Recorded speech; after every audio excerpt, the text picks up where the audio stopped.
ভর্তা ভর্তা ভর্তা এখন নানা রকমের ভর্তার পাগলামি মাথায় ঢুকেছে, তো তাই এখন যে কোনো জিনিস দিয়ে কিছু না কিছু ভর্তা বানিয়ে ভাত খেতে খুব ভালো লাগে।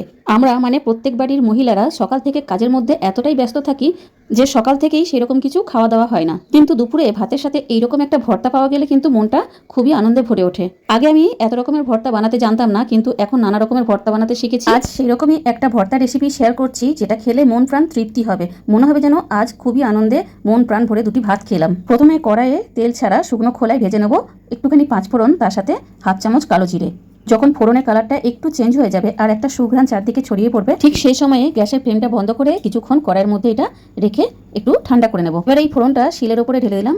ওই কড়াইয়ের মধ্যে নিলাম 1 চামচ তেল, তার মধ্যে 10-12 কোয়া রসুন নিয়েছি, তার সাথে 6-7 পিস চিংড়ি মাছ দিয়েছি। আমার কাছে চিংড়ি মাছ ছিল তাই আমি এখানে ব্যবহার করেছি, কিন্তু যাদের কাছে চিংড়ি মাছ থাকবে না তারাও এই ভর্তাটা করতে পারবেন। ফ্রিজ খুলে দেখলাম একটুখানি কুমড়ো আছে, ওই কুমড়োটা দিয়েই আজকে ভর্তাটা বানালাম।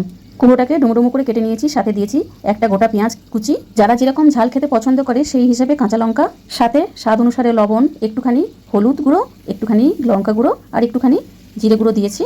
আমার কিন্তু ভর্তাটা একটু ঝাল ঝাল খেতে ভালো লাগে, তার জন্য আমি 4-5টা কাঁচা লঙ্কা দিয়েছি। এবার মিডিয়াম ফ্লেমে কিছুক্ষণ এটাকে ভেজে নিচ্ছি, ঢাকা দিয়ে ভাজবো যাতে খুব তাড়াতাড়ি নরম হয়ে যায় সবজিগুলো আর মাছটাও। এটা এমনভাবে ভাজা ভাজা করতে হবে যেন কড়াই একটু লাগা লাগা হয়ে যায় আর এর মধ্যে যে জলটা আছে একদম শুকনো হয়ে যায়। এটা ভাজতে ভাজতে এত সুন্দর একটা ঘ্রাণ আসে, মনে হয় যেন এখনই এটা খেয়ে ফেলি। কিন্তু আমরা এটাকে এইভাবে খাবো না, একটু শিলনোড়ায় বেটে নেবো। যারা শিলনোড়া ব্যবহার করো না তারা মিক্সি ব্লেন্ডার জারের মধ্যে নিয়ে এটাকে বেটে নিতে পারো, তাতে কাজের অনেকটা সুবিধা হবে। কিন্তু শিলনোড়ার মতো এতটা টেস্ট ওই মিক্সার জারের মধ্যে আসে না। আর ছোট থেকে আমি আমার মাকে এই শিলনোড়াতেই মশলা বেটে রান্না করতে দেখেছি। তা যাই হোক, প্রথমে শিলনোড়াতে পাঁচফোড়ন আর কালো জিরেটাকে বেটে নেবো, তারপরে যে ভাজাটা করেছি ভালো করে 2-3 বার বেটে নেবো যাতে খুব সুন্দর সমস্ত উপকরণগুলো মিলেমিশে এক হয়ে যায়। নানা রকমের ভর্তা তো তোমরা বানিয়ে খেয়েছো, এই ভর্তাটা একবার বানিয়ে খেও, কথা দিলাম এই ভর্তার প্রেমে পড়ে যাবে তোমরা। আগে দেখতাম প্রত্যেকটা পাড়ায় পাড়ায় শিলনোড়া কুটানোর জন্য লোক ঘুরে বেড়াতো, কিন্তু এখন যেহেতু শিলনোড়া ব্যবহার কমে গেছে তাই এদেরকে আর সেরকম ভাবে দেখা যায় না। আমার শিলনোড়াটা একদমই ধার কমে গেছে, মানে কুটানো নেই, প্লেন হয়ে গেছে, তার জন্য ভালোভাবে মশলা বাটা যায় না।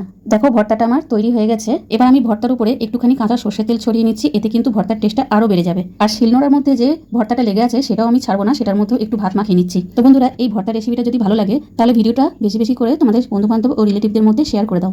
কথা দিচ্ছি বাড়িতে এই ভর্তাটা বানালে ভাতের চাল একটু বেশিই নিতে হবে। আজ এই পর্যন্ত, পরবর্তী আবার একটা রেসিপি নিয়ে হাজির হব। ভালো থেকো, সুস্থ থেকো।